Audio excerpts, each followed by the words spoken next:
Posso tirar uma dúvida, Renata? Claro. Nossa, surgiu agora essa Pessoal, dúvida. Vamos emendando aqui os assuntos, fiquem à vontade. Antes, deixa eu mandar um abraço aqui para o Sebia de Sevilha Gonçalves Júnior, falando assim, achou o programa, viu? Um abraço para você, viu, Sebíades? Uma dúvida, doutor, é o seguinte. Recentemente, a gente publicou uma notícia, inclusive acho que foi a Renata que captou essa informação, de um funcionário que ele fez uma filmagem dentro da fábrica, né, Renata? E ele acabou demitindo por justa causa, porque ele não sabia que tinha uma cláusula no contrato de trabalho que impedia ele de filmar, por exemplo, a linha de produção da empresa. Então, esse quesito estava lá no contrato de trabalho dele. Tem outras faltas que estão previstas na legislação, além da questão estipulada pelo empregador? Olha, a CLT ela tem uma previsão, né? A gente chama de rol taxativo, onde tem um artigo da CLT, é o 482, onde tem lá a relação do que se enquadraria, que tipo de atitude se enquadraria numa falta grave o suficiente para uma dispensa por justa causa. Mas ele ao mesmo tempo que ele é taxativo, ele tem que se enquadrar dentro de um fato concreto, né? Que nem, por exemplo, no caso da filmagem que você colocou.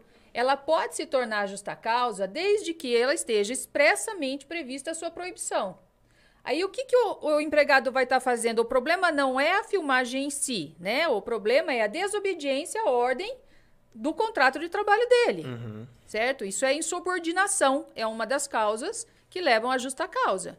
Então, e falar que o empregado não tinha conhecimento, ele tentar se isentar dessa responsabilidade, falar, mas eu não sabia. Se é um contrato de trabalho, ele teve que assinar. Se tinha uma cláusula, ele tinha que ler. Ele não pode simplesmente alegar que não sabia algo que está escrito expressamente no contrato dele.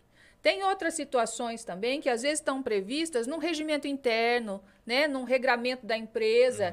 Esse é um documento que também é entregue para o empregado, que são normas internas, e ele não pode alegar não conhecimento. Ele tem que ter lido. Foi entregue para ele ler, não foi entregue para ele guardar, foi entregue para ele ler.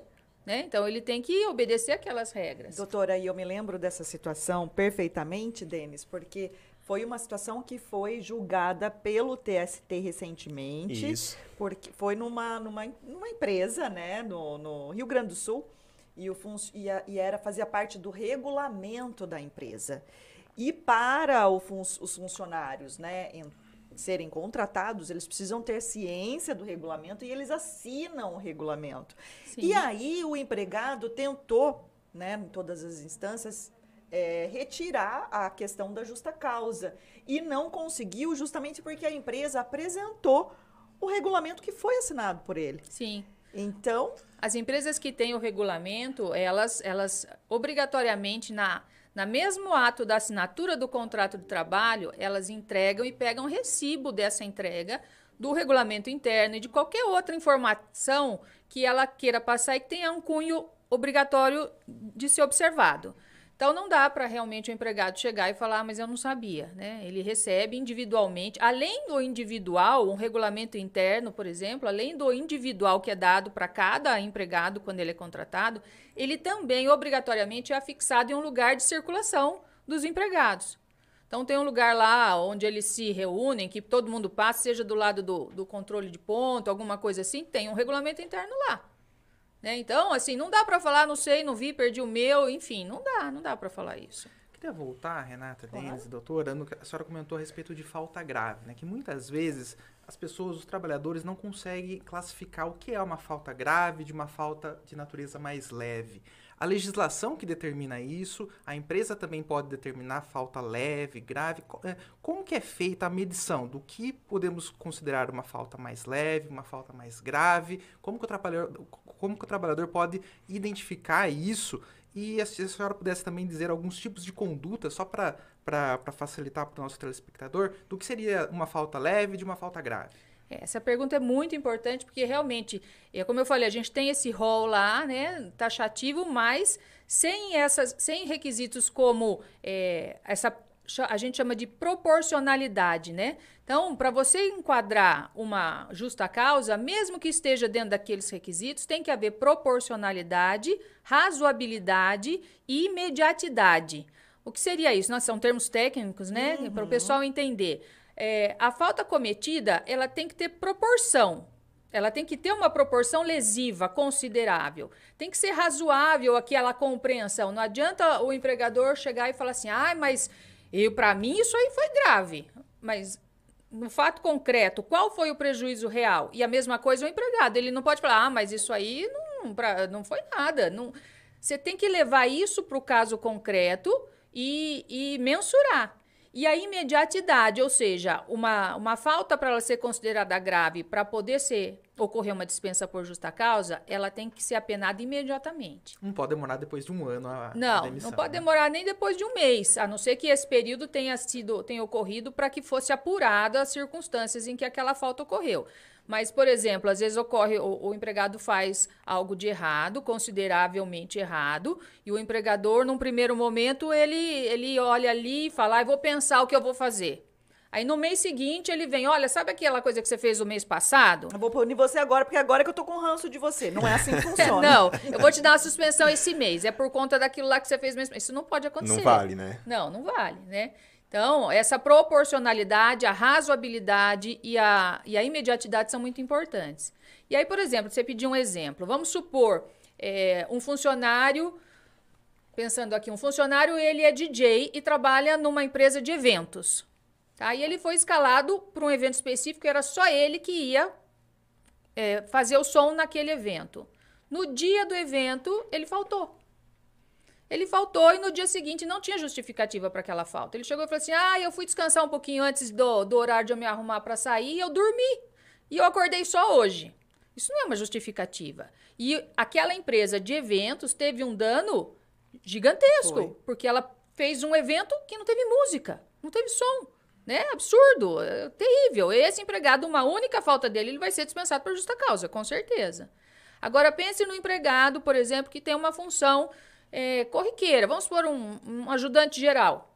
Tem vários como ele na empresa, um dia ele falta sem justificar. Não teve um motivo. Ele não foi trabalhar. Ele não vai poder ser dispensado por justa causa, porque naquele dia ele não foi trabalhar. Entendeu? Então, é aí que enquadra a razoabilidade e a proporcionalidade. Entendeu? Num caso como o desse ajudante geral, seria necessário que ele tivesse atitudes como essa reiteradas. Aí você vai configurar a desídia dele, né? Aquela falta de compromisso, de comprometimento com a função que ele tem dentro do emprego dele. E aí sim, ele vai poder ser dispensado por justa causa. Se ficar configurado que ele tem esse tipo de perfil, num determinado momento seria justificável a dispensa dele motivada, né? Ou seja, tem uma série de requisitos a ser seguida, né, Renata? Tem. Por isso é muito... Mas assim, então, até ia fazer essa colocação, tem todos esses requisitos aí, mas assim, o empregador, ele pode, a depender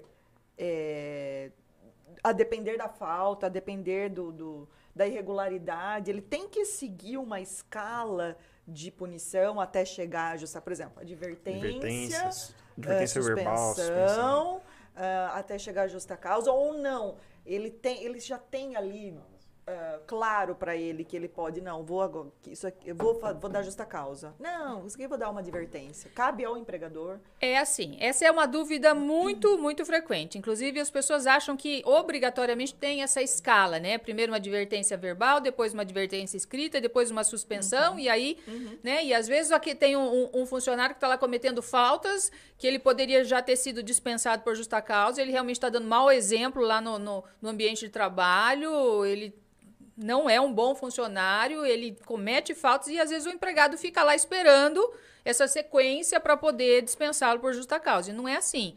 Por isso a importância de ter sempre um jurídico para orientar, né? Para poder falar, olha, esse caso é assim, esse caso é assado, né? Você tem que ter uma orientação. Então, não tem necessariamente uma regra nesse sentido. Uma ordem, né? Mas, assim, o que o empregador poderia fazer por conta é o menos. O mais não. Então, ele relevar, se ele quiser, ele até pode. Mas ele punir com excesso, aí ele não pode. Entendeu? Porque se um empregador ele pune com excesso, essa justa causa pode ser revertida. E o prejuízo vai ser... E ele também pode sofrer outras demandas também, caso, né, configure aí o excesso. Com certeza vai gerar prejuízo. Se ele fizer errado, vai gerar prejuízo. E como eu falei, né, como a gente está discutindo aqui, a justa causa ela é cheia de requisitos, cheia de detalhes. Então, é importante alguém que oriente para não fazer errado, porque às vezes Ou não faz quando deveria ter feito, ou faz quando não deveria fazer e tem prejuízo.